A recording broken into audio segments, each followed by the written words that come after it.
Topic पढ़ने हैं। Topic है हमारा पृथ्वी के बारे में, जियोडेसी कहते हैं। पृथ्वी के बारे में कुछ बड़ी मौलिक जानकारियां, जिसमें से पृथ्वी का हम लोग घूर्णन पढ़ेंगे, घूर्णन के बाद परिक्रमण पढ़ेंगे। घूर्णन और परिक्रमण से जो समय बचेगा तो उसमें अक्षांश एवं देशांतर रेखाओं का अध्ययन करेंगे।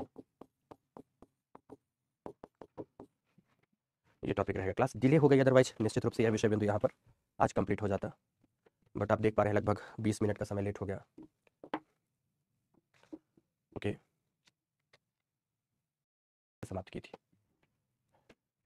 डायग्राम्स में दिखा रहा हूं और इसके साथ चीजों को समझाऊंगा विस्तार से, और विस्तार से समझाते हुए इसके प्रभावों को भी आपको देखना है। महत्वपूर्ण जितना मूल रूप से इसके तथ्य नहीं है, उसके प्रभाव है। घूर्णन क्या है ये तो महत्वपूर्ण आपके लिए हो सकता है, लेकिन घूर्णन के प्रभाव क्या है ये उससे कहीं ज्यादा महत्वपूर्ण है, उससे कहीं ज्यादा महत्वपूर्ण है। ओके, चलो तो ध्यान से सुनना। जैसे माना कि मैंने आपको बताया था एक मोटे मोटे तौर पर कि ब्रह्मांड के प्रत्येक पिंड, जिन्हें हम सेलेस्टियल बॉडीज, कॉस्मिक बॉडीज, कुछ भी नाम से जानते हैं, खगोलीय पिंड, आकाशीय पिंड, किसी भी नाम से पुकारते हैं, मैंने बताया था कि प्रत्येक पिंड में अपना घूर्णन एवं परिक्रमण पाया जाता है। हाँ, अंतर इस बात को लेकर हो सकता है, किसी का घूर्णन दर उच्च होगा, तीव्र होगा, तो किसी का घूर्णन दर अत्यंत मंद होगा, अर्थात ना के बराबर होगा, नेग्लेक्सिबल होगा, लेकिन पाया जरूर जाएगा। और हर पिंड किसी न किसी केंद्र की चारों ओर से परिक्रमा जरूर करता है। जैसे मान लो कि यहाँ पर ये पानी का आपके सामने ग्लास है, ये कोई खगोलीय पिंड है, तो अपने ही स्थान पर कुछ घूर्णन करेगा, घूमेगा अपने स्थान पर। जब घूम रहा हो, सपोज मैं यहाँ पर खड़ा हूं और मैं यहाँ पर खड़े खड़े अपने ही स्थान पर इस तरह से घूम रहा हूं, तो इस प्रकार की गति को आप कहते हैं घूर्णन, इंग्लिश में बोलते हैं रोटेशन। ये रोटेशनल वेलोसिटी के अंतर्गत आएगा दोस्तों। लेकिन दूसरी तरफ मान लीजिए कोई ऑब्जेक्ट है, माना कि हमारा सिर एक ऑब्जेक्ट है और सिर के चारों ओर ये ग्लास घूम रही है, सिर का परिक्रमा कर रही है, सिर के चारों ओर गति कर रही है, तो इसको कहते हैं परिक्रमण, रेवोल्यूशन कहते हैं।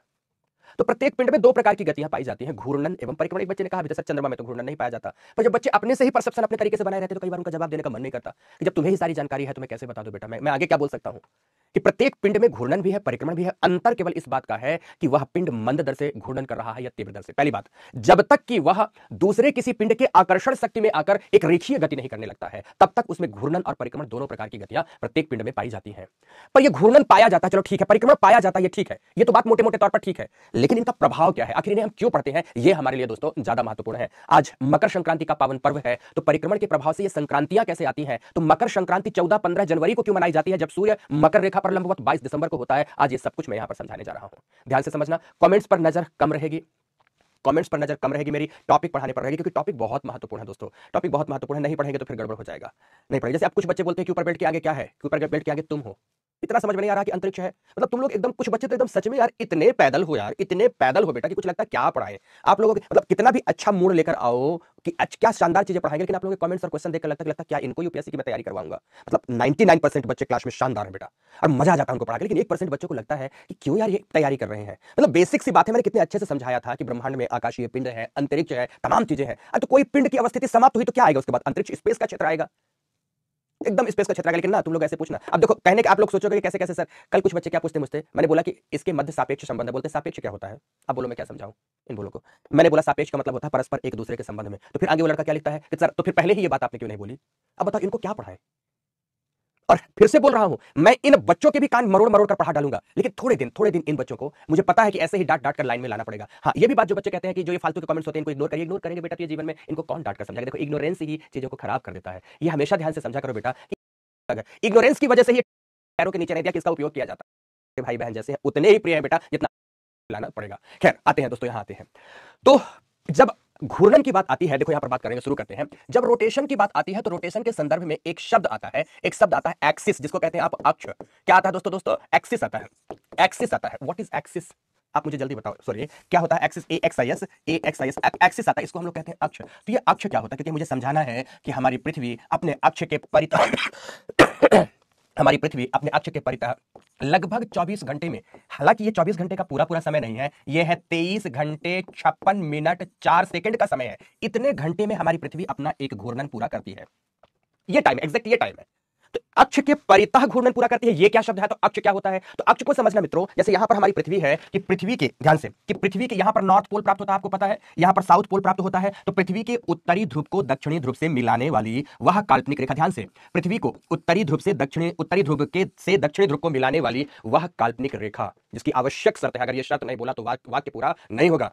जो पृथ्वी के केंद्र से गुजरती हो। माना कि आपके हाथ में एक बॉल है और बॉल को छेद करके ऊपर से नीचे तक एक सीक डाल दो, एक सलाई डाल दो, एक सुई डाल दो, कुछ भी डाल दो, ऊपर से नीचे तक वो पार कर जाती हो और पार करने की शर्त है कि वह पृथ्वी के केंद्र से गुजरती है, तो उसे क्या कहेंगे? पृथ्वी का अक्ष कहेंगे। तो दोस्तों ये अक्ष की स्थिति और पृथ्वी इसी अक्ष के परितः ही घूर्णन करती है कि माना कि एक बॉल है, उस बॉल में मैंने चुभो दिया पेन को और इस पेन के सापेक्ष ही पृथ्वी अपने स्थान पर जो घूमती रहती है उसे ही कहते हैं घूर्णन। आपने इसमें लट्टू की गति को देखा होगा कि लट्टू एक कील है, एक सुई है, एक नुकीला हिस्सा है, उस नुकीले हिस्से पर खड़े अपने स्थान पर घूमता रहता है, उसे ही दोस्तों कहते हैं घूर्णन। तो मैंने आगे बताया कि यह घूर्णन 23 घंटे 56 मिनट 4 सेकंड में अपना पूरा करती। सपोज मैं आपके सामने हूं, तुलना करते थोड़ी देर के लिए पृथ्वी से, मैं आपके सामने हूं, मेरा फेस आपके सामने है, तो मैं अपने स्थान पर घूमकर फिर से जिस घड़ी में आ रहा हूं, जिस समय पर आ रहा हूं, तो वो समय पूरा हो जाता है 23 घंटे 56 मिनट 4 सेकंड का। ये पूरा 24 घंटे नहीं होता दोस्तों। तो फिर हम क्यों कहते हैं कि दिन एवं रात मिलाकर पृथ्वी में 24 घंटे होते हैं, इसकी भी बात करेंगे दोस्तों, लेकिन एक एक क्रम से एक एक बातों की ओर बढ़ते हुए इसी बात को मुझे यहां पर आज लिखाना है। तो लिखो सभी के सभी, पहली लाइन लिखो, पहली कि हमारी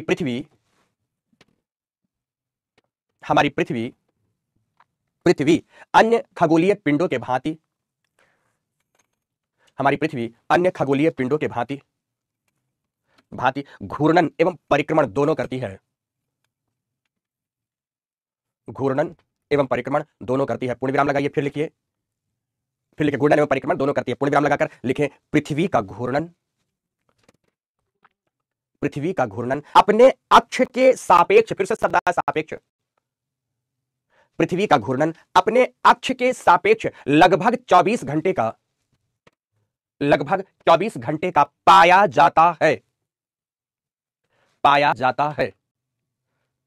जाता है, जिसकी वास्तविक काल अवधि, दबाकर एकदम सेंटेंस शुद्धता के साथ लिखेंगे, जिसकी वास्तविक काल अवधि 23 घंटे 56 मिनट 4 सेकंड की होती है। 23 घंटे 56 मिनट 4 सेकंड की होती है। पूर्ण विराम लगाकर इस काल अवधि को साइडेरियल डे, नक्षत्र दिवस, इस काल अवधि को नक्षत्र दिवस, साइडेरियल डे या साइडेरल प्रोनाउंसिएशन होता है, साइडेरल डे, नक्षत्र दिवस। कोई पूछेगा कि पृथ्वी की एक घूर्णन अवधि क्या है, तो आपको बताना है कि यह घूर्णन अवधि की अवधि यह है जिसे हम वन साइडेरल डे या एक नक्षत्र दिवस कहते हैं। यह है नक्षत्र दिवस। यह एक दिन नहीं, यह सौरिक दिन नहीं है, यह सोलर डे नहीं है, बल्कि यह साइडेरल डे है। 24 घंटे की अवधि जिसे हम कहते हैं दोस्तों, वो सोलर डे है। उसमें क्या अंतर है इस बात को आगे समझेंगे, लेकिन एक एक क्रम से बढ़ते हुए समझेंगे। पूर्ण विराम लगाइए, पैरा चेंज करिए, लिखिए। पहले बताना है अक्ष क्या है ना, तो लिखिए अक्ष मतलब एक्सिस, AXIS, अक्ष के बारे में लिखेंगे। अक्ष पृथ्वी के उत्तरी ध्रुव को दक्षिणी ध्रुव से, पृथ्वी के उत्तरी ध्रुव को दक्षिणी ध्रुव से मिलाने वाली वह काल्पनिक रेखा है,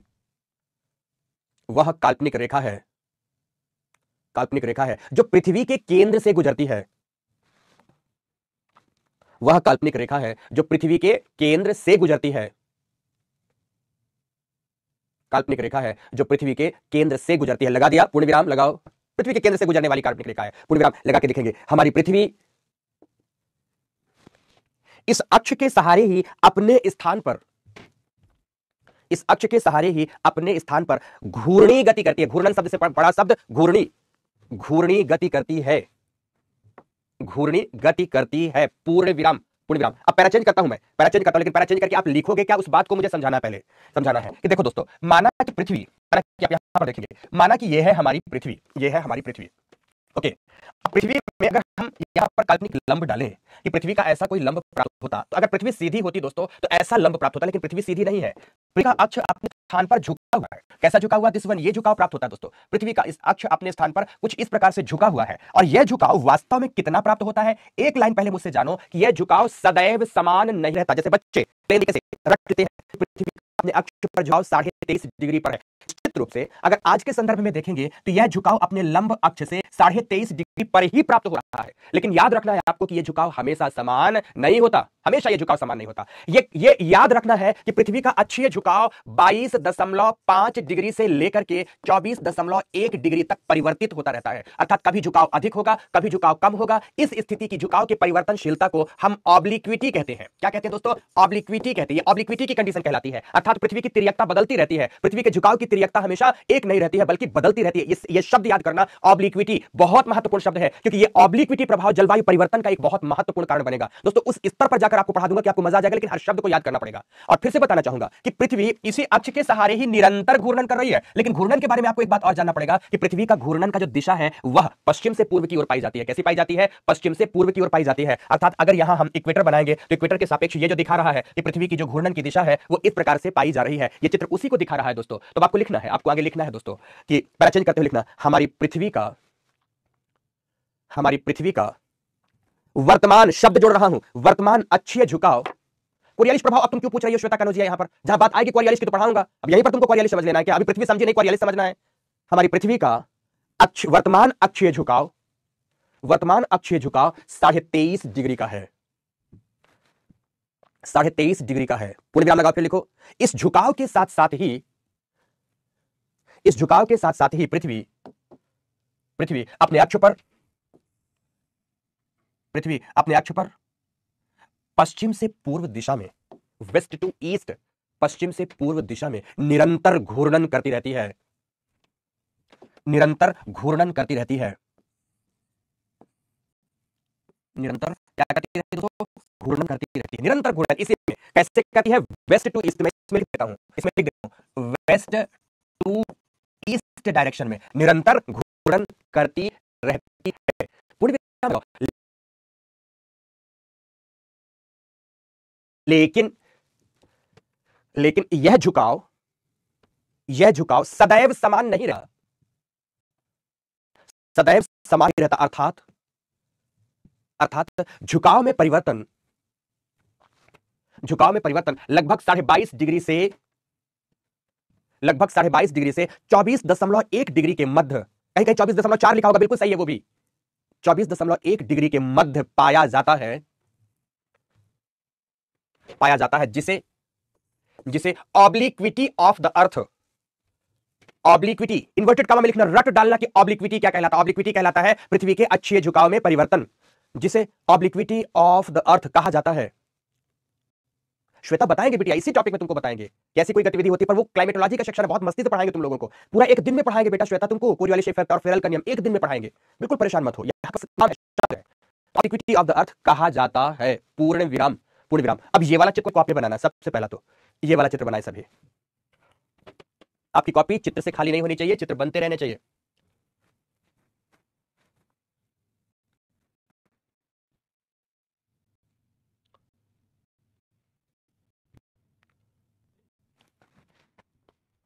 सुमित राठौर, मैप का मतलब क्या? एटलस पूछ रहे हो क्या?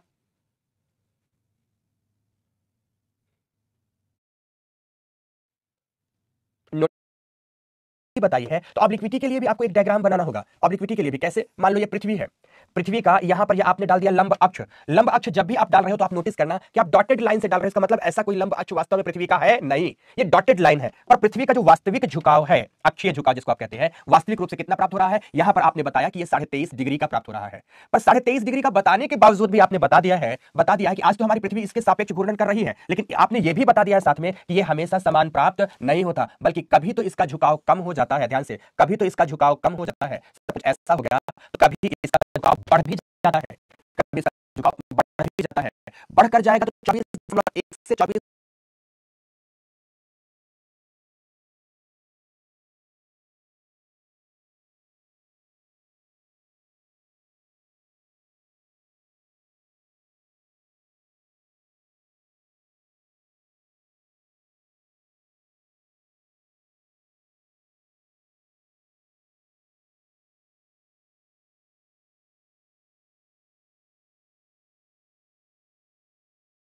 प्राप्त नहीं होता, बल्कि कभी तो इसका झुकाव कम हो जाता है। ध्यान से, कभी तो इसका झुकाव कम हो जाता है। सपोज ऐसा हो गया तो कभी इसका झुकाव बढ़ भी जाता है, कभी इसका झुकाव बढ़ भी जाता है। बढ़कर जाएगा तो 24.1 से 24.4 तक बढ़कर पहुंच जाएगा, और घटेगा तो लगभग 22.5 के आसपास तक घट जाता है। तो अब इसमें 3 प्रकार का झुकाव हो गया। अब पहला वाला झुकाव दोस्तों ये हो गया, फर्स्ट इसका इंक्लिनेशन जो है वो ये हो गया जो 22 दशमलव समथिंग का है। दूसरा वाला ये हो गया जो 23.5 डिग्री का है। तीसरा वाला ये हो गया। 3 प्रकार का झुकाव हो गया। ये है प्रेजेंट का। ये कब का है दोस्तों? ये प्रेजेंट का है, प्रेजेंट का है। और प्रेजेंट के अलावा ये आपने दिखा दिया कि ये वाला जो झुकाव है वो 22.5 डिग्री का है, ये वाला जो झुकाव है वो 24.1 डिग्री का है, और प्रेजेंट वाले को आपने पहले ही लिख दिया है कि ये 23.5 डिग्री का झुकाव प्राप्त होता है। तो ये दिखा देना है आपको ऑब्लिक्विटी में।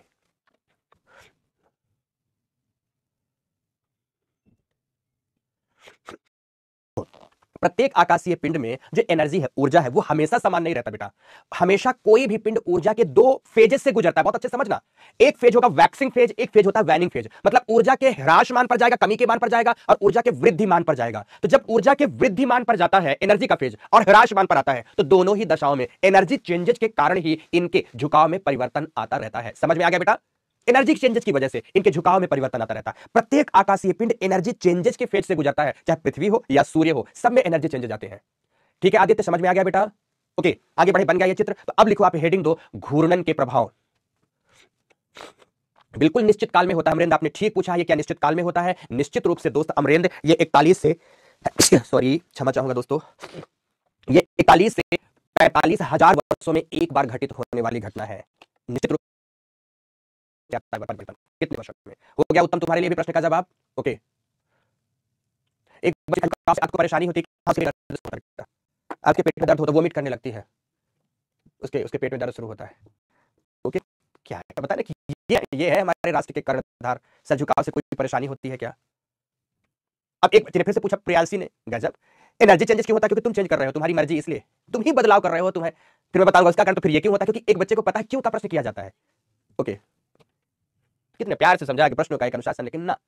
तो तुम्हारे प्रश्न का जवाब एनर्जी चेंज क्यों होता है? क्योंकि तुम्हारी मर्जी, तुम्हारी मर्जी। ओके, आगे बढ़ते हैं बेटा। घूर्णन के प्रभाव में, घूर्णन के प्रभाव में पहला प्रभाव लिखेंगे, प्रभाव शुरू करते हैं। सबसे पहला प्रभाव लिखेंगे दिन एवं रात्रि की प्राप्ति, दिन एवं रात्रि, सबसे पहला, सबसे पहला। ठीक है, आगे बढ़े। अभी दिन एवं रात्रि, ये सूर्य किरणें हैं, सनरेज है, इधर से सूर्य की किरणें आ रही है, ये आपको जो दिखाई दे रही हैं ये सनरेज हैं, ये सूर्य किरणें हैं, सनरेज है। अब देखो पृथ्वी अपने अक्ष पर घूम रही है। घूर्णन के क्रम में वह भाग जो सूर्य किरणों के सम्मुख होगा, कुछ बच्चे पूछ लेंगे सम्मुख क्या क्या होता है? सम्मुख का मतलब सामने। तो दूसरे बच्चे पूछ लेंगे सामने क्या होता है? के ओर। अब ये भी समझ में नहीं आएगा तो कोई बात नहीं, वो फिर तुम्हारी मर्जी। तो जब सूर्य किरणों के सम्मुख जो भाग होता है मेरे प्यारे दोस्तों, वहां पर देखो प्रकाश की प्राप्ति होती है। ये भाग है जहां पर क्या प्राप्त होगा? डे प्राप्त होगा। लेकिन जहां पर जो पीछे का हिस्सा रह जाता है, जहां इसकी छाया प्राप्त होती है, प्रकाश प्राप्त नहीं होता, वहां पर क्या हो जाता है? नाइट की प्राप्ति होती है। किसकी प्राप्ति होती है? नाइट की प्राप्ति होती है। तो डे किस वजह से होते हैं? घूर्णन की वजह से।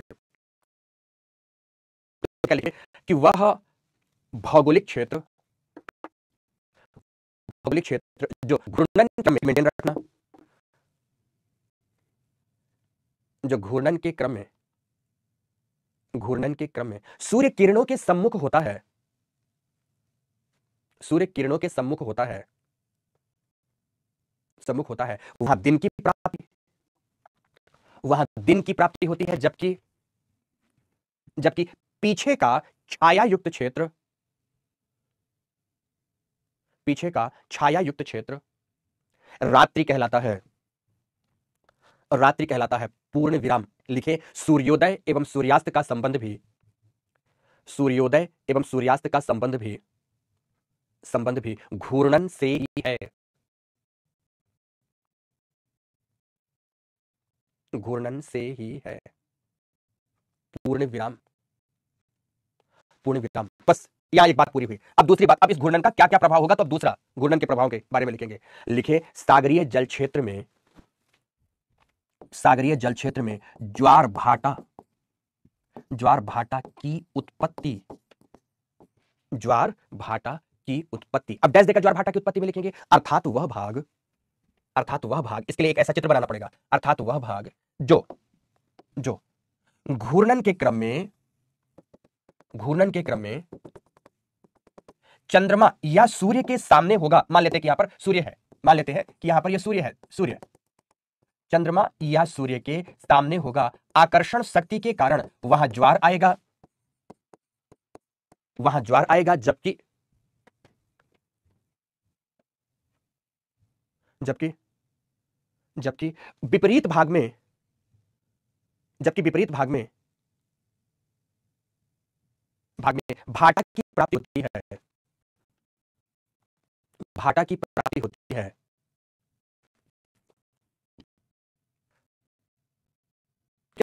पूर्ण विराम, पूर्ण विराम, ये लिख लिया, चित्र भी बना लिया दोस्तों, ये चित्र बनाइए सभी, ये चित्र बनाइए सभी, एक प्रवाह। तो अब तीसरा बिंदु थर्ड पॉइंट, तीसरा बिंदु और क्या होगा, तो लिखिए पवन प्रवाह। पवन प्रवाह, पवनों का प्रवाह भी इसी कारण से होता है। लिखो पवन प्रवाह। अब पवन का प्रवाह कैसे होता है, तो डैश कि वायु हमेशा किधर से किधर की ओर चलेगी, वायु हमेशा हाई प्रेशर जोन से लो प्रेशर जोन की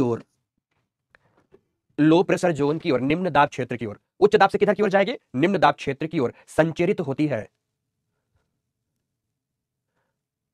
उच्च दाब क्षेत्र से निम्न दाब की ओर संचरित होती है। अब यह बात आपने लिख ली। अब लिखना है आगे, लिखे रात्रि वाला क्षेत्र निम्न ताप की वजह से उच्च दाब, जहां भी रात्रि होगी उच्च दाब की प्राप्ति होगी। तो रात्रि वाला क्षेत्र, क्योंकि वहां पर तापमान कम हो जाएगा, ताप और दाब का एक दूसरे से व्युत्क्रम संबंध है, उल्टा संबंध है। जहां तापमान कम है ताप अधिक होगा, और जहां तापमान अधिक है दाब दोस्तों इसके विपरीत हो जाएगा। तो क्या लिखा आपने, रात्रि वाले क्षेत्र में उच्च दाब, जब दिन वाले क्षेत्र में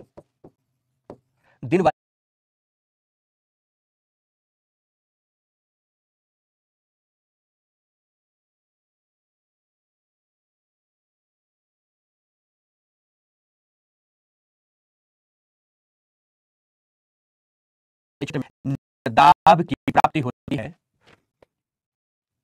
निम्न दाब की प्राप्ति होती है, इसलिए पवनों का प्रवाह, इसके अनुरूप ही पाया जाता है। ठीक है, पाया जाता है। पूर्ण विराम, ये बात है कि पवनों का प्रवाह का कारण भी, पवनों के प्रवाह का कारण भी क्या है दोस्तों, पृथ्वी का घूर्णन है।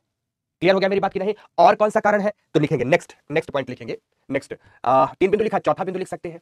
चौथा बिंदु लिखे सागरीय जल धाराओं की उत्पत्ति। सागरीय जल धाराओं की उत्पत्ति, इसमें भी बड़ी भूमिका होती है घूर्णन की। सागरीय जल धाराओं की उत्पत्ति, अब कैसे, लिखो जैसे हमारी पृथ्वी यदि अपने अक्ष पर पश्चिम से पूर्व की ओर घूर्णन करती है, अपने अक्ष पर पश्चिम से पूर्व की ओर घूर्णन करती है, तो धाराएं इसके विपरीत पूर्व से पश्चिम की ओर, धाराएं किधर से किधर की ओर जाएंगी, ईस्ट टू वेस्ट जाएंगे, पूर्व से पश्चिम की ओर संचरित होने लगती हैं। धाराओं के प्रवाह में भी घूर्णन का प्रभाव है। ठीक है ना, धाराओं का प्रवाह, ऐसा कुछ चित्र साथ साथ बनाते चलेंगे। ये छोटे छोटे चित्र बड़े काम के होते हैं।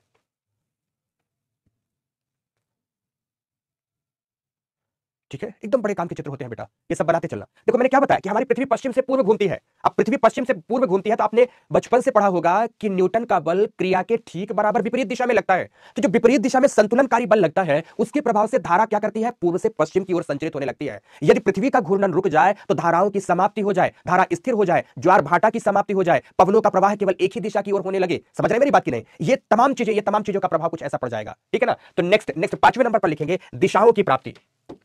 5वें नंबर पर क्या होता है, दिशाओं का निर्धारण, या डायरेक्शन की बात करते हैं। तो नेक्स्ट लिखेंगे दिशाओं का निर्धारण। यह भी दोस्तों पृथ्वी के घूर्णन की वजह से होता है। अगर हमारी पृथ्वी घूम ना रही होती तो हम कभी भी दिशा नहीं निर्धारित कर पाते। तो दिशाओं का निर्धारण, अब ये कैसे होता है ना, ये कैसे होता है, तो क्या लिखेंगे आप इसमें, समझते हुए लिखना है। देखो जब भी आप लेखन कार्य करते हैं ना, तो लेखन के समय एक एक शब्द को मस्तिष्क में प्रवेश करने दिया करो, ताकि वो शब्द आगे को लिंक करता जाए कि आप लिख क्या रहे हो, उसका मतलब क्या है। ऐसा नहीं है कि सर लिखा रहे हैं तो आप यहां पर बैठे बैठे सोच रहे हैं कि यार ब्रेकफास्ट का टाइम तो हुआ था लेकिन आज ब्रेकफास्ट कर नहीं पाया, भूख लगने वाली है, लंच भी टाइम से मिल पाएगा कि नहीं, यहाँ लंच चल रहा, ब्रेकफास्ट चल रहा। अगर आप पूरे तल्लीनता और प्रतिबद्धता के साथ अपने विषय बिंदु को पढ़ रहे हो, इसका मतलब कि आप अपने साथ न्याय कर रहे हो, अन्यथा सब गड़बड़ है। तो गड़बड़ नहीं करना, सही करना है। तो क्या लिखा आपने, दिशाओं का निर्धारण। लिखे पृथ्वी के घूर्णन से ही चूंकि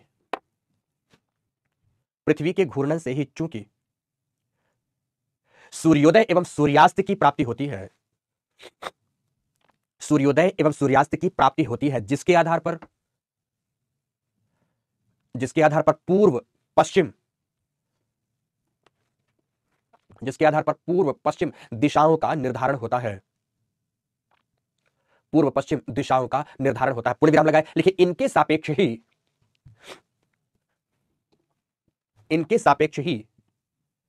ही उत्तर एवं दक्षिण दिशाएं बताई जाती हैं। बताई जाती है। पूर्ण विराम, पूर्ण विराम दिशाओं का निर्धारण होता है। अब आते हैं छठवें बिंदु पर, एक बिटिया पूछ रही थी लगातार। अब इसमें छठवें बिंदु पर आता है एक शब्द कोरियोलिस बल, कोरियोलिस बल एवं पेरल का नियम, पेरल का नियम। अब जब नियम है तो आपको जानना पड़ेगा कि नियम में कहा क्या गया है। जैसे आप न्यूटन का नियम पढ़ते हैं, जड़त्व नियम पढ़ते हैं, गति का नियम पढ़ते हैं, तो नियम को आप पढ़ते हैं कि नियम है क्या, उसके बारे में न्यूटन ने कहा क्या था। समझ गए मेरी बात की नहीं? वैसे ही दोस्तों उष्मा गतिकीयता, थर्मोडायनामिक्स लॉ आपने पढ़ा, तो नियम हमेशा पढ़े जाते हैं कि सामने वाले ने क्या नियम दिया है। तो इन्होंने क्या नियम दिया है? कोरियोलिस एवं फेरल महोदय ने। तो हेडिंग देना है कोरियोलिस बल एवं फेरल का नियम। अब ये क्या है दोस्तों? ये क्या है? ये क्यों है? तो क्यों का जवाब है पृथ्वी के घूर्णन की वजह से। क्यों का जवाब क्या है? पृथ्वी की घूर्णन की वजह से। तो है क्या? बिंदु बार आपको लिखाऊंगा ये है क्या, तो लिखो डैश देकर इनके बारे में। ये नियम रट लेना दोस्तों, बहुत काम देगा। कभी भी आपसे प्रीलिम्स के अंतर्गत तो मेंस में भी किसी क्वेश्चन के साथ लिंक करके आपसे पूछा जा सकता है। इंडिपेंडेंट क्वेश्चन इससे मेंस में नहीं बनेगा, लेकिन किसी के साथ जोड़कर आपसे पूछा जा सकता है। तो कैसे कैसे आप इसमें लिखेंगे? लिखे कोरियोलिस बल एवं फेरल का नियम, हेडिंग दे देंगे, फिर डैश देकर लिखेंगे, लिखे इनके अनुसार, इनके अनुसार, अनुसार व्हाट अनुसार का मतलब क्या? पृथ्वी के घूर्णन प्रभाव के कारण, पृथ्वी के घूर्णन प्रभाव के कारण पवन या जल धाराएं, पवन या जल धाराएं, पवन या जल धाराएं प्रवाहित होती हुई, प्रवाहित होती हुई, होती हुई दोनों ही गोलार्धों में, उत्तरी गोलार्ध और दक्षिणी गोलार्ध, विषुवत रेखा दो भागों में बांट देगा, दोनों ही गोलार्धों में अपने अपने दिशाओं से,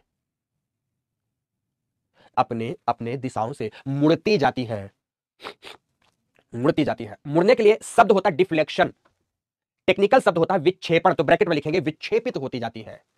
मुड़ती जाती है के लिए क्या लिखोगे? विक्षेपित होती जाती है। जबरदस्त लाइन। कोई भी चाहे पवन की बात करें या धाराओं की बात करें, यह संचरण के क्रम में अपने मार्ग से भटक जाती है। भटकने का मतलब मुड़ जाती है, विक्षेपित हो जाती। टेक्निकल शब्द है विक्षेपण। टेक्निकल शब्द क्या है? विक्षेपण, डिफ्लेक्शन। डिफ्लेक्शन का मतलब मुड़ना, मुड़ती जाती है। लिख दिया इतना? लिखे लिखे नंबर 1 कैसे कैसे मुड़ती है, तो लिखेंगे डैश देकर नंबर 1 उत्तरी गोलार्ध में, उत्तरी गोलार्ध में हमेशा ही यह दाहिने हाथ की ओर मुड़ती है। उत्तरी गोलार्ध में हमेशा ही, यह नियम है, रट लो दोस्तों, कि उत्तरी गोलार्ध में पवनें हमेशा अपने दाहिने हाथ की ओर मुड़ेगी, दाहिने हाथ की ओर मुड़ती है। जबकि दक्षिणी गोलार्ध में, जबकि दक्षिणी गोलार्ध में बाएं हाथ की ओर,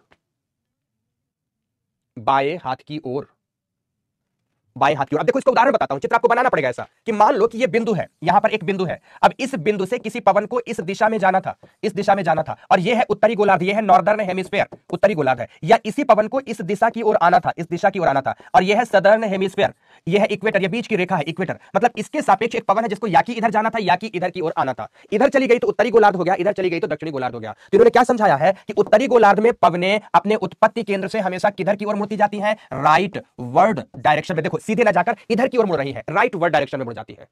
समझ गए मेरी बात की नहीं? लेकिन दूसरी तरफ अगर यहां खड़े होकर आप दक्षिणी गोलार्ध की ओर जाते हैं, ये बिंदु है, ये कह रहे हैं कि अगर यहां खड़े होकर अगर आप दक्षिणी गोलार्ध की ओर जाते हैं, तो बोल रहे हैं दक्षिणी गोलार्ध में ये बाएं हाथ की ओर मुड़ती है।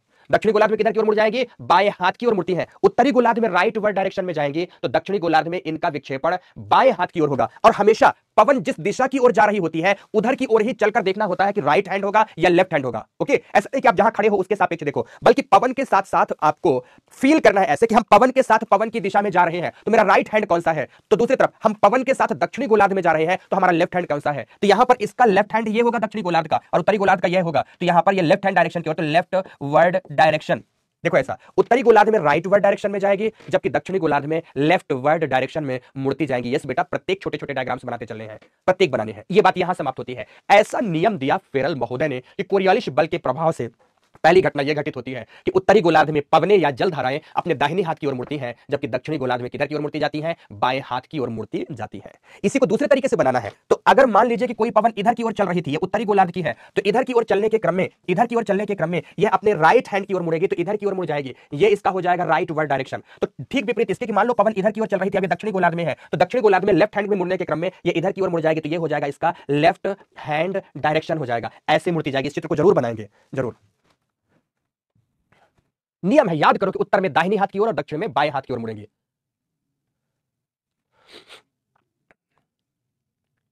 बन गया चित्र? लिखो फिर आगे दूसरा इनका नियम लिखो। सेकंड वाला लिखो, लिखो विषुवत रेखा के समीप, दूसरा नियम इन्होंने क्या बताया कोरियोलिस एवं फेरल ने, विषुवत रेखा के समीप पवनों का विक्षेपण, पवनों का विक्षेपण नेग्लेक्सिबल, नेग्लेक्सिबल के लिए लिखना है कि ना के बराबर होता है, ना के बराबर होता है, विषुवत रेखा के समीप ना के बराबर मतलब लगभग नहीं होता, ऐसा समझो। जबकि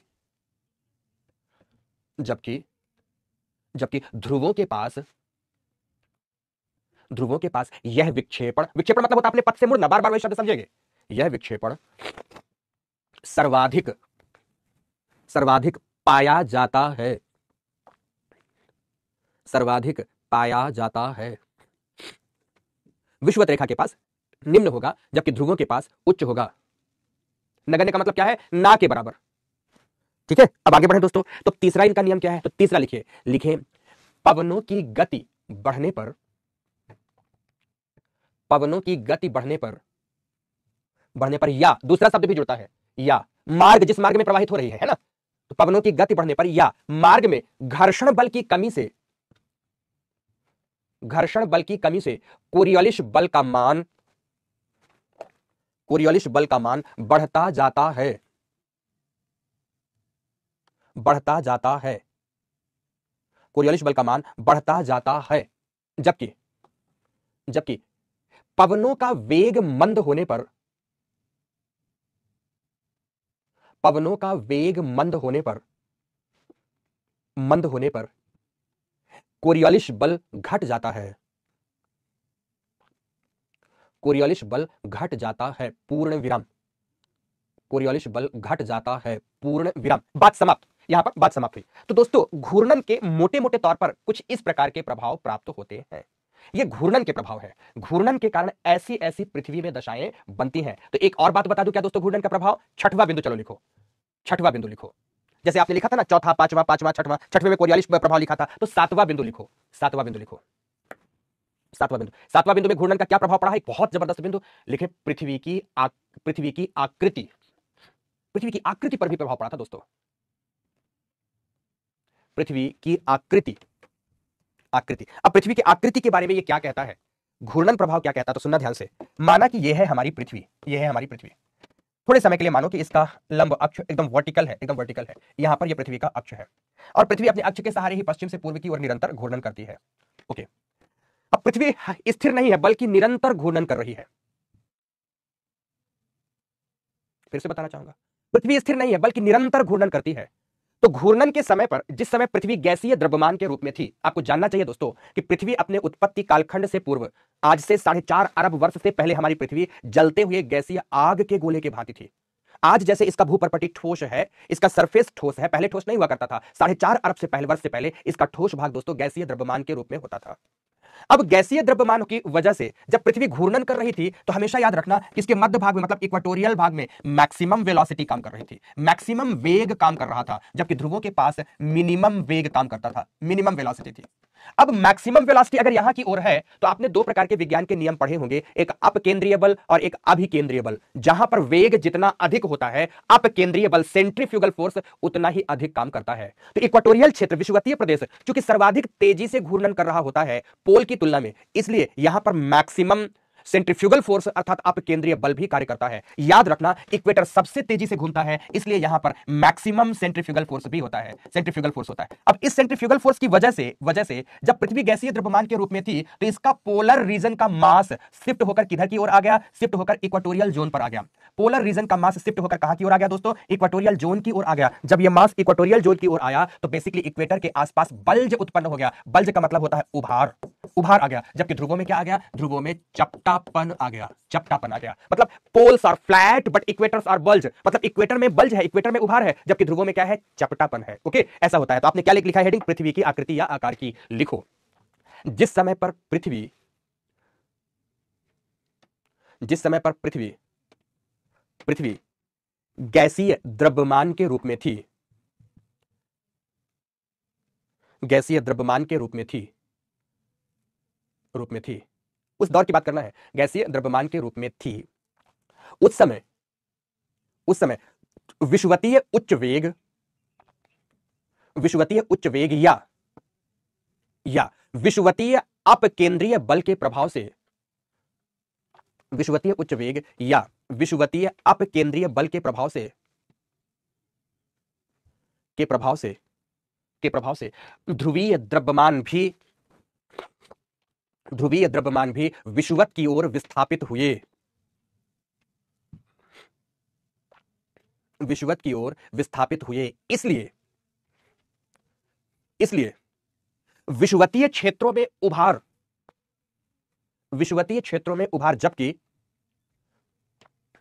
जबकि ध्रुवों में चपटापन आ गया,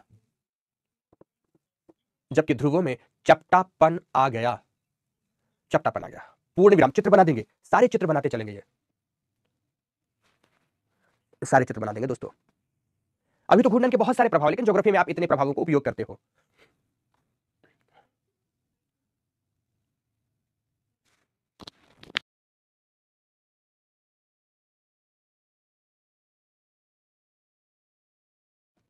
लक्ष्मी उपाध्याय पक्का बताता हूं बेटा, चित्र बनाओ एक बार, फिर से बता दूंगा।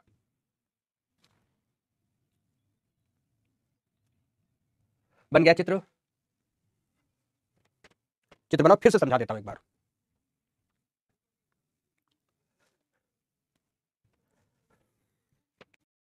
पूरा करती है। अब 24 घंटे में एक घूर्णन पूरा करती है। इसका मतलब है कि अगर हम ध्रुव के पास के क्षेत्र देखें, मान लो कि ये पोल के पास का बेल्ट है, तो छोटा सा बेल्ट है। पोल के पास का बेल्ट है तो छोटा सा बेल्ट है, बट इक्वेटर के पास का जो बेल्ट है ये एक बड़ा सा बेल्ट है। मतलब इस भाग को भी 24 घंटे में ही घूमकर अपने स्थान पर आना है, और इस भाग को भी 24 घंटे में ही घूमकर अपने स्थान पर आना है। समझने की कोशिश करना। मतलब चाहे छोटा सा भाग है पृथ्वी में कहीं पर, उसको भी 24 घंटे में ही घूमना है, चाहे बड़ा सा भाग है उसको भी 24 घंटे में घूमना है। तो इक्वेटर, विषुवतीय प्रदेश सबसे बड़ा प्रदेश है पृथ्वी के संदर्भ में। अगर एक ग्लोब उठा के देखोगे तो इक्वेटर सबसे बड़ा क्षेत्र है, उसको भी घूमकर 24 घंटे में ही अपने स्थान पर आना है। मतलब इसको तेजी से भागना पड़ेगा। और ध्रुव के पास एकदम छोटा सा प्रदेश है, तो धीरे धीरे भी घूमेगा तो 24 घंटे में अपने स्थान पर आ जाएगा। ठीक उसी प्रकार से जैसे एक कहानी है कि एक बार कार्तिकेय एवं गणेश जी की परीक्षा लेते हैं उनके माता पिता। 24 घंटे में आ जाओगे। क्रम में इक्वेटोरियल में केंद्र से बाहर की ओर लगने वाला बल, अर्थात अपकेंद्रीय बल, आगे बात करता हूं, ज्यादा होगा। लेकिन दूसरी तरफ ध्रुवों के पास अपकेंद्रीय बल कम होगा। अपकेंद्रीय का मतलब है केंद्र से बाहर की ओर खींचने वाला बल। जब खिंचाव बल यहां ज्यादा था तो इसने ऊपर के तमाम पदार्थों को अपनी ओर खींच लिया, और खिंचाव की वजह से यहां पदार्थों में उभार आ गया। जबकि यहां का पदार्थ खींचकर नीचे आ गया तो यहां पर चपटापन आ गया। यहां पर क्या आ गया? चपटापन आ गया। समझ में आ गई मेरी बात की नहीं? ऐसा होता दोस्तों। समझ गए मेरी बात? ओके, तो ये तमाम प्रभाव हैं घूर्णन के। इतने सभी प्रभाव आपने देखे दोस्तों घूर्णन के। अब घूर्णन के बाद हमने आना है परिक्रमण में। तो हेडिंग दीजिए पृथ्वी का परिक्रमण। पृथ्वी का परिक्रमण, जिसको कहते हैं आप रेवोल्यूशन। क्या कहते हैं आप? रेवोल्यूशन, परिक्रमण। आ जाइए सर, परिक्रमण। डैश देकर परिक्रमण के बारे में पहली लाइन लिखें। हमारी पृथ्वी अपने अक्ष पर झुकाव के साथ साथ, अक्ष का झुकाव वैसा का वैसे प्राप्त होगा। अक्ष पर झुकाव के साथ साथ सूर्य के चारों ओर परिभ्रमण करती है। सूर्य के चारों ओर परिभ्रमण करती है, जिसे परिक्रमण या रेवोल्यूशन कहा जाता है। परिक्रमण या रेवोल्यूशन कहा जाता है। पूर्ण विराम लगाए। लिखिए परिक्रमण जिस काल्पनिक पथ या रास्ते के सहारे होता है, जैसे इसमें चित्र में दिखाया गया ये वाला, के सहारे होता है, उसे कक्षा का मतलब होता है ऑर्बिट। कक्षा को इंग्लिश में क्या बोलते हैं? ऑर्बिट कहा जाता है।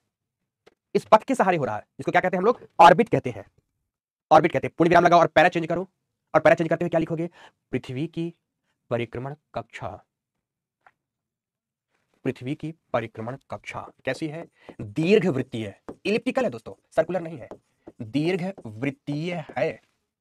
पृथ्वी की परिक्रमण कक्षा दीर्घ वृत्तीय है, जिसमें एक परिक्रमण 365 दिन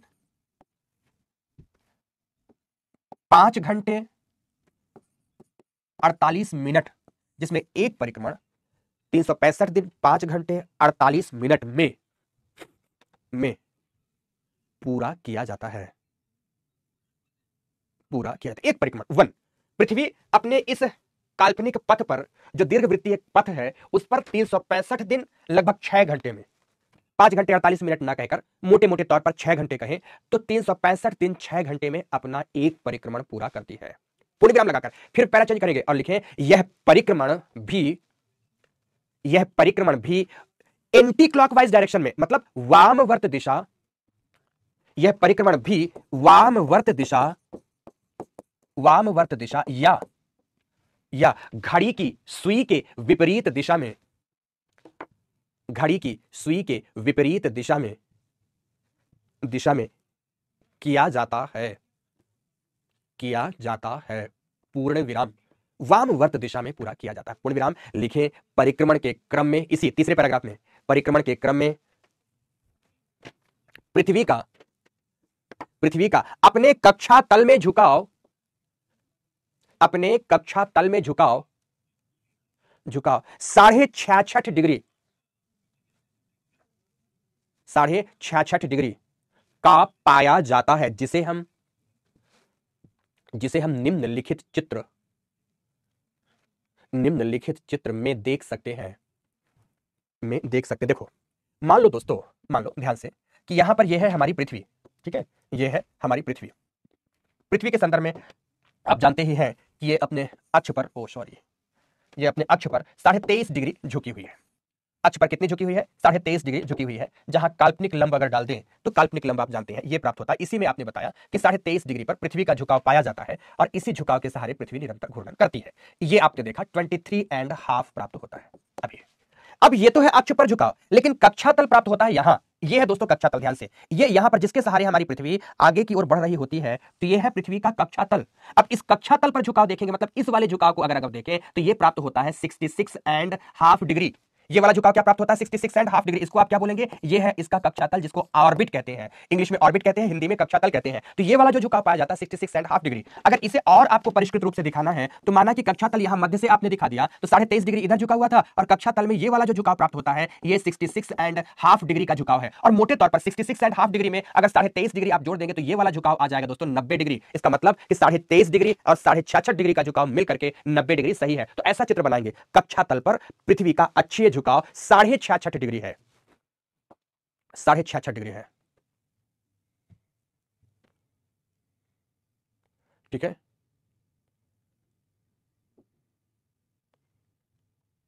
लिख दिया आपने 66.5 डिग्री, चित्र भी बना दिया।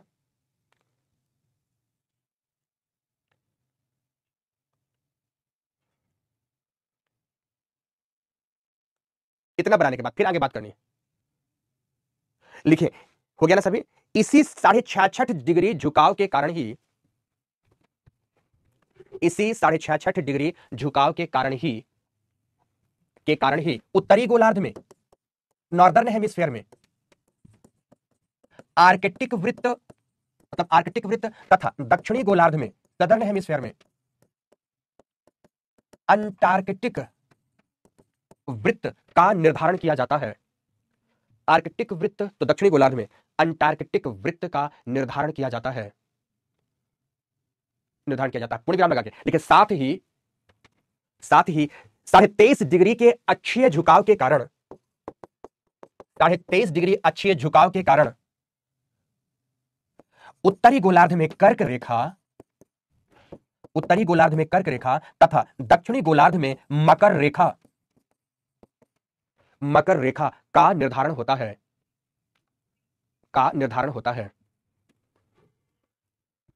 कैसे? अब इसके लिए भी एक चित्र बनाते हैं, ओके। तो देखो यहां पर कैसे ये होगा सब, तो दिस वन, ओके। मान लो कि ये है हमारी पृथ्वी के सापेक्ष यहां से गुजर रहा है इक्वेटर। पृथ्वी को विषुवत, इक्वेटर का मतलब होता है मध्य की रेखा। यह पृथ्वी को दो भागों में बांटता है, जिसे हम 0 डिग्री से दिखाते हैं।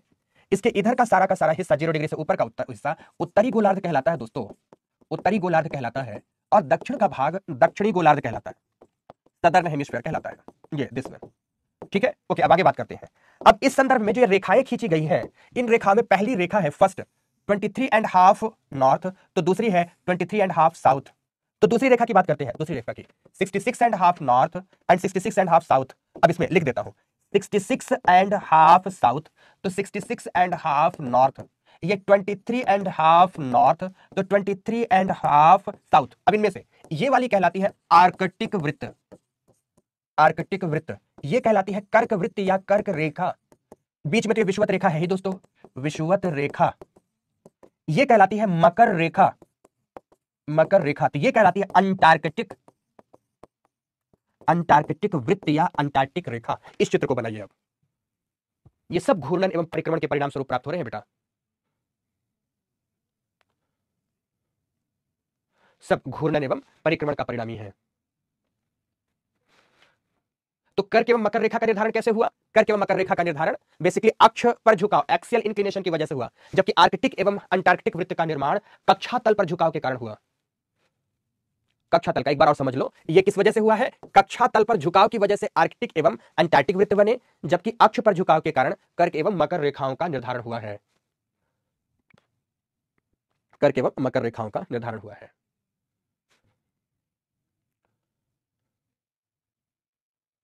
हो गया, सभी का बन गया, very good, very good, very good mister Nobita, समझ लिया होगा बेटा आपने। नेहा सिंह पढ़ो बेटा। बस, तो आगे बढ़ते हैं। अब आप हेडिंग देंगे सभी कि एक तरफ आपने जब घूर्णन के प्रभाव देखे थे, तो अब आपका धर्म बनता है कि परिक्रमण के भी प्रभाव देखे जाए। तो हेडिंग दीजिए सभी, लिखिए परिक्रमण के प्रभाव। क्या लिखोगे? परिक्रमण के प्रभाव। रिवोल्यूशन से क्या क्या चीजें उत्पन्न होती है, ये आपको देखना है। तो परिक्रमण से प्रभाव में, परिक्रमण के प्रभाव में सबसे पहला लिखेंगे, सबसे पहला लिखना है ध्यान से, दिन एवं रात्रि की अवधि में अंतर, एवं रात्रि की अवधि, अवधि में अंतर, यह परिक्रमण के कारण होता है। जैसे आप कभी देखेंगे कि डे लॉन्ग होगा, तो दूसरी तरफ नाइट शॉर्ट होंगी।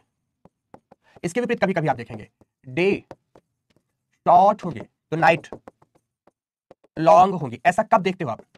जब विंटर होगा, शीतकाल होगा, तो ऐसी स्थिति आएगी। जब समर होगा, ग्रीष्म काल होगा, तो ऐसी स्थिति आएगी। तो ये किस कारण से होता है? पृथ्वी के परिक्रमण की वजह से।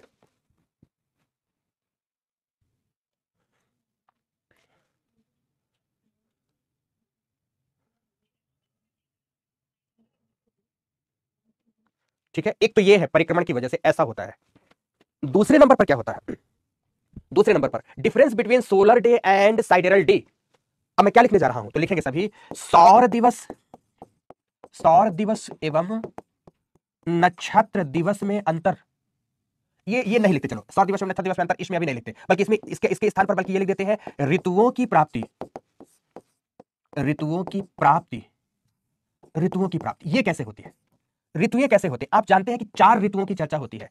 ग्रीष्म ऋतु की बात आती है, शीत ऋतु की बात आती है, शरद ऋतु की बात आती है, और चौथे नंबर पर दोस्तों ग्रीष्म ऋतु, शीत ऋतु, शरद ऋतु, तो चौथे नंबर पर बारी आती है बसंत ऋतु की। तो इनकी कैसे प्राप्ति होती है? ऋतुओं की प्राप्ति का संबंध परिक्रमण से कैसा है? और इसके साथ साथ एक और बात लिख लो तीसरे नंबर पर, 4 संक्रांतियों की प्राप्ति, 4 संक्रांतियों की प्राप्ति यह भी होती है इसी की वजह से।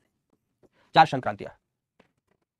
अब 4 संक्रांतियां कौन कौन सी है? नंबर 1 विषुव संक्रांति, विषुव संक्रांति प्राप्त होगी, इक्विनॉक्शियल कंडीशन बोलते हैं।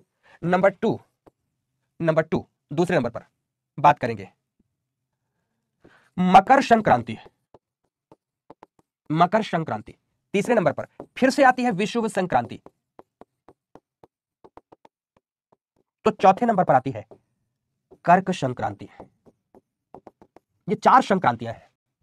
देखो यहां पर कर्क संक्रांति प्राप्त होती है आपकी 21 जून को, विषुव संक्रांति ये वाली प्राप्त होती है 23 दिसंबर को, मकर संक्रांति प्राप्त होती है 21 या 22 दिसंबर को, तो ये प्राप्त होती है बेसिकली 21 मार्च को।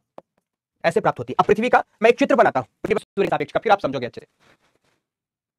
पहले ये लिख लो, 4 ऋतुओं की प्राप्ति एवं 4 संक्रांतियों की प्राप्ति परिक्रमण की वजह से होता है। फिर चित्र बनाता हूं।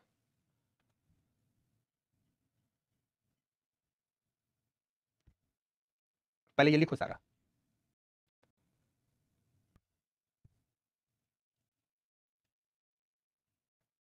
लिया इतना, 4 ऋतुएं, ये 4 ऋतुएं और ये 4 संक्रांतियां पृथ्वी परिक्रमण की वजह प्राप्त होती है। इस चित्र को देखो, इस चित्र को माना कि यहां पर सूर्य है, आ जाओ भाई, ये सूर्य। अब सूर्य के संदर्भ में पृथ्वी की अवस्थिति ध्यान से देखना। ब्लू प्लैनेट मान लो हमारी पृथ्वी है, एक पृथ्वी की अवस्थिति है, ठीक है। एक पृथ्वी की अवस्थिति ये है, एक पृथ्वी की अवस्थिति ये है, एक पृथ्वी की अवस्थिति ये है। पृथ्वी की ये अवस्थितियां हैं। हमारी पृथ्वी एंटी क्लॉकवाइज डायरेक्शन में कुछ इस तरह से सूर्य के चारों ओर रिवॉल्व कर रही है, रिवॉल्व कर रही है। अब यहां देखना, इस स्थिति में सूर्य की लंबवत किरणें पड़ रही है मकर रेखा पर, इस स्थिति में सूर्य की लंबवत किरणें पड़ रही है कर्क रेखा पर, इस स्थिति पर सूर्य की लंबवत किरण पड़ रही है इक्वेटर पर, तो इस स्थिति में भी सूर्य की लंबवत किरण पड़ रही है इक्वेटर पर। ये जो दिन है मकर रेखा वाला, जिसमें सूर्य की लंबवत किरणें ये मकर रेखा पर है, ये प्राप्त होता है आपका 21 या 22 दिसंबर को। ये इक्वेटर वाली स्थिति जो आती है ये प्राप्त होती है आपकी 21 मार्च को। ये जो कर्क रेखा वाली स्थिति आती है ये प्राप्त होती है 21 जून को। ये जो फिर से विषुवत रेखा वाली आती है, ये आती है 23 सितंबर को। ऐसी स्थिति आती है। अब देखो, ये जो काल अवधि है ये है शीतकाल, शीतकाल है, विंटर है, तो शीत संक्रांति भी है। ये बसंत काल है, इसे बसंत संक्रांति भी कहते हैं, बसंत संक्रांति भी कहते हैं। ये ग्रीष्म काल है, जून के आसपास हमारे संदर्भ में ग्रीष्म काल होता है। और ये शरद काल है, तो शरद संक्रांति। इसको देखो आप, ये स्थिति है सूर्य एवं मकर रेखा के संदर्भ में मकर संक्रांति की। आप कहोगे तो फिर आज क्यों मकर संक्रांति मना रहे हैं, इस दिन क्यों नहीं मना रहे हैं? वो दूसरा खेल है दोस्तों, यूट्यूब में एक वीडियो डाल रहा हूं, उसको देख लेना ठीक से कि आखिर 21-22 दिसंबर को मकर संक्रांति का पर्व ना मनाकर 14-15 दिसंबर को क्यों मनाया जाता है। यूट्यूब पर एक वीडियो डाल दूंगा, उसको देख लेना बाकायदा, वो अलग टॉपिक है। मकर संक्रांति जब कर्क रेखा पर लंबवत है तो इसको हम कहते हैं कर्क संक्रांति। ये कर्क संक्रांति का दिन है। ये विषुवत रेखा पर लंबवत है, इसको हम कहते हैं विषुव संक्रांति।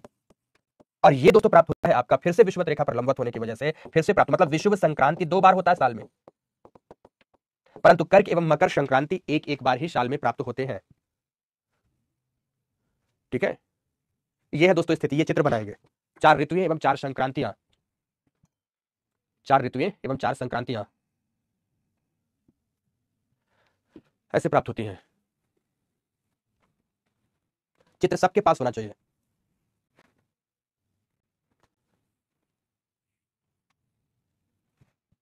ये ग्रीष्म ऋतु है,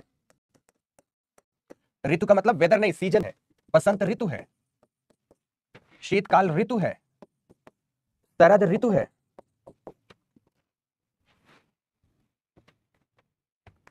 प्रियांशु आर्य बेटा पूरा दिन क्लास है, फुर्सत नहीं है। संडे वगैरह जिस दिन छुट्टी मिलेगी, फुर्सत मिलेगी, उस दिन डालेंगे। 3 रेखाएं ही क्यों बनाया? क्योंकि बीच की रेखा विषुवत रेखा, उसकी रेखा कर्क रेखा, बीच की रेखा मकर रेखा है।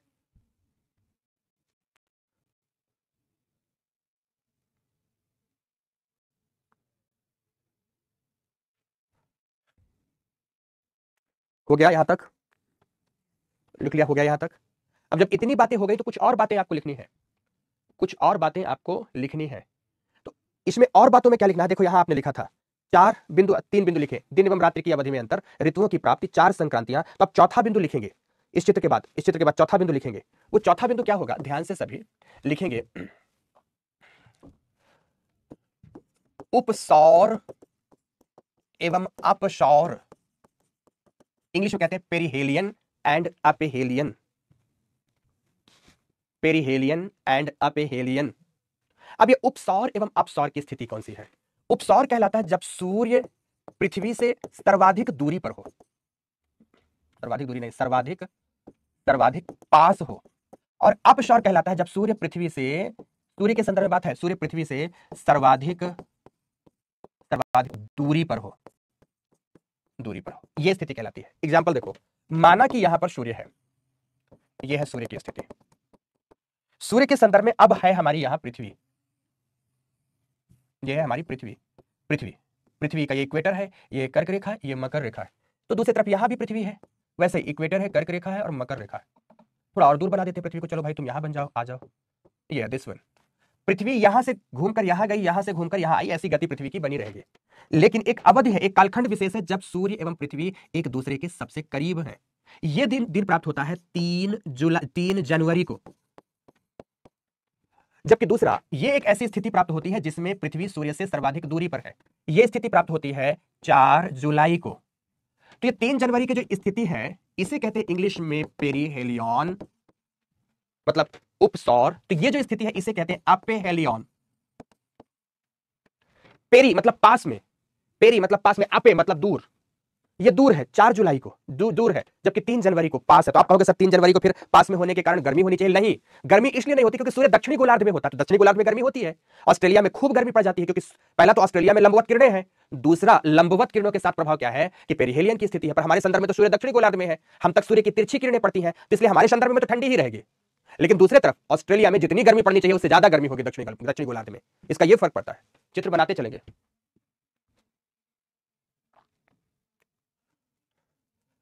मकर संक्रांति वाला वीडियो इसी सैटरडे को अपलोड कर दें, सैटरडे संडे में अपलोड हो जाएगा, क्योंकि वीक में मेरी अपनी 4 क्लासेस रहती हैं, तो फुर्सत नहीं है करने का बेटा। फुर्सत होता तो पक्का कर देता। सूर्य एवं पृथ्वी के बीच की औसत दूरी को हम कहते हैं कि 15 करोड़ किलोमीटर की है, लेकिन यह हमेशा बराबर दूरी नहीं रहती। एक समय विशेष में दूरी घटती है, एक समय विशेष में दूरी बढ़ जाती है। यह कक्षा देखना, हमेशा दीर्घवृत्तीय ही बनाते हैं, यह कक्षा दीर्घवृत्तीय ही बनाते हैं।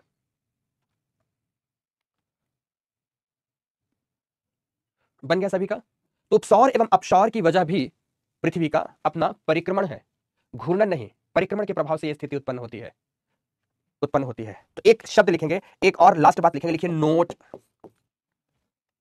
नोट में क्या लिखेंगे? नक्षत्र दिवस 23 घंटे 56 मिनट 4 सेकेंड का पाया जाता है।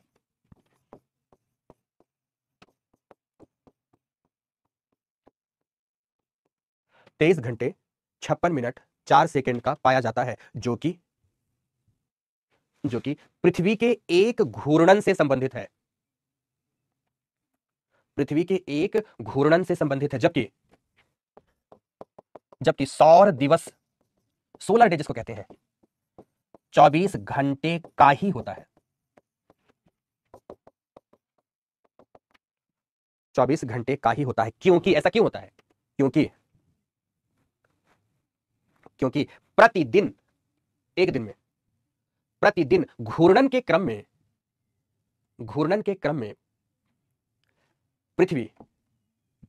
पृथ्वी अपने कक्षा मतलब ऑर्बिट में, अपने कक्षा में घूर्णन करेगी तो परिक्रमण भी साथ के साथ करेगी। कक्षा में, ब्रैकेट लिखो परिक्रमण, कक्षा के बाद जब आए परिक्रमण, कक्षा में सूर्य से लगभग 3 मिनट 56 सेकेंड पीछे रह जाती है। 3 मिनट 56 सेकेंड पीछे रह जाएगी। मतलब एक घूर्णन अपना बेचारी पूरा तो कर ली, एक नक्षत्र दिवस पूरा तो कर ली, लेकिन सूर्य सामने नहीं है, अभी ये पीछे है। कितना पीछे है? 3 मिनट 56 सेकेंड है। 56 सेकेंड अर्थात जब 3 मिनट 56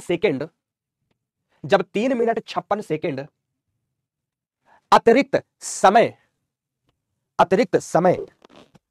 पृथ्वी द्वारा तय किया जाता